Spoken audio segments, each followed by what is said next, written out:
வணக்கம். அன்பார்ந்த யூடியூப் வாடிக்கையாளர்களுக்கு எனது முதற்கண் வணக்கத்தை தெரிவித்துக் கொள்கின்றேன். இந்த குரு பேஜ் பலன்களை பற்றி ஒரு வீடியோ பார்த்து வருவோம்.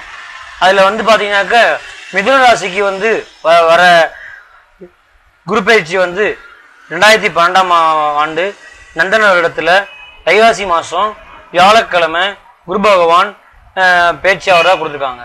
இதில் என்னன்னாக்கா ஒரு பஞ்சாங்கத்தில் காலையில் பேச்சு ஆகிறதும் ஒரு பஞ்சாங்கத்தில் சாயங்காலம் பேச்சியாக கொடுத்துருக்காங்க. இருந்தாலும் பரவாயில்ல. அப்படி அந்த வகையில் பார்க்கும்போது பார்த்தீங்கன்னாக்க இந்த குரு பயிற்சிங்கிறது பொதுவாகவே நல்லா இருக்கும் அப்படின்னு சொல்லலாம். அப்போ அந்த பொதுவாகவே நல்லா இருக்கும்னு சொல்ல போனாலும் இருந்தாலும் ஒவ்வொரு ராசிக்கு நம்ம பாட்டு வருவோமே. அது அப்படின்னு இருக்கும்போது காலப்புருஷ தத்துவத்தில் 3வது ராசியாக வர்றதுன்னு இருந்தாக்க அது மிதுன ராசி. அந்த மிதுன ராசிக்கு இப்போ வரக்கூடிய குரு பயிற்சி எப்படி இருக்கும் அப்படின்னு பாட்டு வருவோம். இப்போ வரக்கூடிய பயிற்சிகள் பாட்டுறதை விட அதாவது கடந்த பயிற்சி எப்படி இருந்திருக்கும் அப்படிங்கிறத பார்ப்போம்.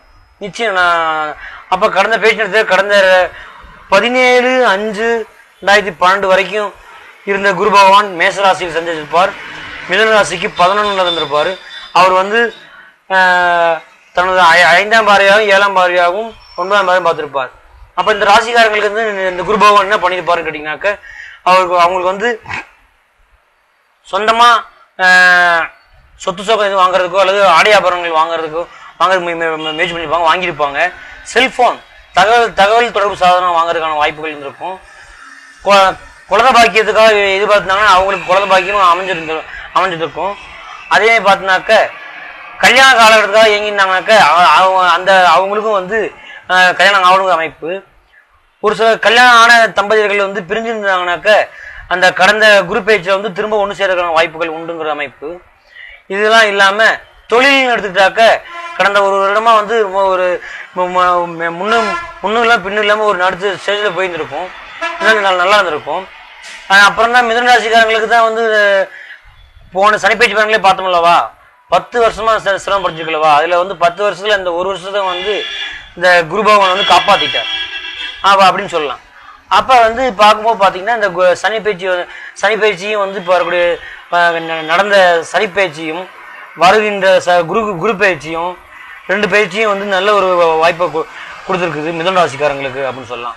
அப்போ எந்த மாதிரியான பலன்கள்லாம் கொடுத்துட்டு வருது அப்படின்னு பார்த்தீங்கன்னாக்க அப்போ குரு பகவான் வரக்கூடிய காலகட்டங்கள்னு பார்த்தீங்கன்னாக்க நிச்சயம் செலவு விரயத்தை கொடுக்கணுங்கிற அமைப்பு. எந்த மாதிரியான விரயமெல்லாம் கொடுப்பார் அப்படின்னு பார்த்தீங்கன்னாக்க அவர் ஃபஸ்ட்டு பார்த்தீங்கன்னா வீடு கட்டணும்னு நினச்சிருப்பாங்க. அவங்க வீடு கட்டுறதுக்கான வாய்ப்புகள் உண்டு. ஏற்கனவே வீடு கட்டியிருந்தாங்கன்னா அதில் மராமத்து பண்ணியிருந்திருக்கும். அந்த சில்லறை செலவு வைக்கும். அதுவும் செய்யறதுக்கான வாய்ப்புகள் உண்டு. அதே மாதிரி பார்த்தீங்கன்னாக்க நிச்சயம் சொத்து சோகம் பூர்வீக சொத்து இருந்தால் அது விற்கிறதுக்கு வாய்ப்புகள் உண்டு. வில்லங்கத்தில் எதுவும் சொத்து இருந்தால் அது நல்ல நிலைக்கு வரணுங்கிற வாய்ப்பு உண்டு. அதே மாதிரி பார்த்தீங்கன்னா எதுவும் கோர்ட்டு கேஸ் எதுவும் இருந்துச்சுனாக்கா அது தீரும். எப்படி இல்லாதவங்களுக்கு கோர்ட்டு கேஸ் இல்லாதவங்களுக்கு திரும்ப உருவாகலாம். உருவாகாமல் இருக்கிறது பகவானை சேவிச்சுட்டு வரலாம். அப்போ ஹெல்த் ரீதியாக கொஞ்சம் நிச்சயம் சிரமப்படுத்தணும் மிதுன ராசிக்காரங்களை. எந்த மாதிரியான இந்த மாதிரியான எல்லாம் பண்ணும் அப்படின்னு கேட்டிங்கனாக்க இந்த அஜீரண கோளாறு, ரத்தம் பத்தாமல் இருக்கிறது, உஷ்ண கோளாறு சம்மந்தமாக பண்ணும். இதனால் அவங்க மருந்து மாற்றி சாப்பிட்ற மாதிரி வைக்கும். மற்றபடி வேற ஒன்றும் பண்ணாது. குதிங்கால் வலி இருக்கும். அதே மாதிரி பார்த்தீங்கன்னாக்க இந்த கொஞ்சம் சிரமத்தை காமிக்கக்கூடிய அமைப்புன்னு. என்ன காரணம், வேலை வெட்டின்னு இருந்தாக்க நிச்சயம் வேலை வெட்டியில் இருக்கிறவங்க கவனமாக இருக்க வேண்டிய டைம் இந்த டைம். வேலை வெட்டியில் இருக்கிறவங்க, சொந்த தொழில் இருக்கிறவங்க முதலீடு போடாமல் இருந்தோம்னாக்க அது ரொம்ப நல்லா இருக்கும் அப்படிங்கிற டைம். ஸோ அப்போ எனிவே இப்போ 2012 2013 வரைக்கும் இருக்கிற குரு பயிற்சின்னு இருந்தாக்க இது மாதிரியான அமைப்புகள்லாம் பண்ணுறதுக்கு வாய்ப்பு உண்டு. இதில் விரயம் சொல்லியிருக்கோம். அப்போ சுபவிரயம் பண்ணுங்கிற அமைப்புகள் உண்டு. என்ன காரணம் கேட்டினா குரு பகவான் இயற்கையிலேயே ஒரு சுபர்.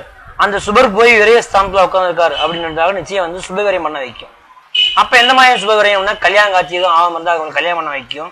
குழந்தை குட்டி எதுவும் ஆகாம இருந்தாக்கா அவங்களுக்கு குழந்தை குட்டி பண்ண வைக்கும். ஹெல்த் ரீதியாக எதுவும் கொஞ்சம் படுத்துனாங்கன்னா அவங்களுக்கு அதை க்யூர் பண்ண வைக்கும். அதே மாதிரி இந்த மாதிரி ஹெல்த் ரீதியாக இருந்தவங்களுக்கு அந்த ஹெல்த்தை வந்து ஹெல்த்துக்காக செலவு பண்ண போய் அந்த இந்த மாதிரி செலவாக இருக்கும். இந்த தொழிலை வந்து டெவலப் பண்ணுன்னு சொல்லி டெவலப் பண்ணுவாங்க. அது வந்து கொஞ்சம் இந்த நேரத்தில் கொஞ்சம் தொழிலில் வந்து கொஞ்சம் கவனமாக இருக்கணும். அந்த கடந்த ஒரு வருடம் இதெல்லாம் வந்து இந்த மிதுனராசிக்காரங்க எல்லாருமே இப்படி இருக்கணுமான்னு கிடையாது. காரணம்னா ஏன்னா வந்து ஒரு சிலருக்கு வந்து எல்லாருக்கும் ஒரு சிலருக்கு நடக்காது. என்ன காரணம் அப்படின்னு கேட்டிங்கன்னா, அப்போ வந்து என்ன காரணம்னா அவங்களுடைய பிறப்பு ஜாதகத்தில் ஜனன ஜாதகத்தில் குரு பகவான் எந்த நிலைமையில் இருக்கார், யாரோட சேர்க்கையில் இருக்கார், அதே மாதிரி வந்து இப்போ அந்த நடப்பாண்டு அந்த ஜாதகருக்கு வந்து என்ன மாதிரியான திசா புக்தி பலன்கள் ஓடுது அப்படிங்கிறத வச்சான்னு சொல்லணும். அப்போ இந்த குரு பயிற்சிங்கிறது வந்து மிதுன ராசிக்காரர்களுக்கு ஒரு 70% வந்து நிச்சயம் நல்லாவே இருக்கும் அப்படின்னு சொல்லலாம். என்ன காரணம் 70% நல்லா இருக்கும் அப்படின்னு கேட்டிங்கன்னாக்க, இந்த குரு பகவான் வந்து பாதகாதிபதி அப்படின்னு சொல்லக்கூடிய அதிபதி ஆகிட்டனால அவர் போய் மறையிறனால இந்த ஒரு வகையில் நல்லது அப்படின்னு சொல்லணும். அப்போ வந்து நல்லது இருக்குது கெட்டது இருக்குது, நிச்சயம் வந்து நல்லாவே இருக்கும், அதில் மாற்றம் இல்லை. இருந்தாலும் வந்து இன்டெப்த்தாக ஒரு சிலருக்கு வந்து எக்ஸ்ட்ரா வேறு எதுவும் கேள்விகள் வந்து அதை வந்து எப்போ தீரும் அப்படின்னு எதுவும் கேட்க நினச்சிங்கனாக்க நிச்சயம் நீங்களும் வந்து உங்களுடைய ஒரிஜினல் ஹாரோஸ்கோப் ஜோதிடத்தை காமிச்சு நீங்கள் வந்து உங்களுடைய டவுட்டை கிளியர் பண்ணிக்கலாம். மேலும் இந்த குரு பயிற்சி வந்து வருகின்ற 2013 வரைக்கும் இந்த குரு பயிற்சி வந்து இந்த ராசிக்காரர்களுக்கு நல்லா இருக்குன்னு சொல்லி நானும் வேண்டிக்கிறேன், நீங்களும் வேண்டிக்கிறீங்க. நன்றி, வணக்கம்.